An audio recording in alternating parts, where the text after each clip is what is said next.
বলছি দাদা, এখানে কি লক্ষ্মীর ভান্ডার হচ্ছে? হ্যাঁ হচ্ছে, ভেতরে আসুন। হ্যাঁ, তা বয়স কত আছে?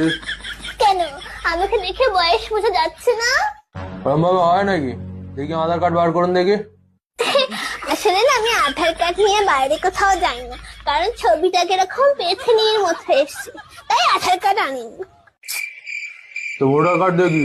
আর ওই ভোটার কার্ড কি আনবো বলেন তো? ভোটার কার্ডের নাম ভুল। আমার নাম মালতী কাওড়া, ওখানে নাম এসছে বালতি শেওড়া। আমি কি শেওড়া গাছ থেকে নেমে এসছি? ওই জন্য আমি কিচ্ছু আনিনি, আমি একাই চলে এসছি। তো কিছু যেগুলো আনেননি, আপনি এসছেন কেন? আপনি বাড়ি যান। কিরকম মুখ করছো দেখো। আপনার তো লোকের দুয়ারে দুয়ারে গিয়ে বসা দরকার, এটা দুয়ারে সরকার। দুয়ারে না বসে স্কুলে স্কুলে বসছেন, তাহলে তো স্কুলে সরকার বলতে পারে। যত সব বেশি। বলছি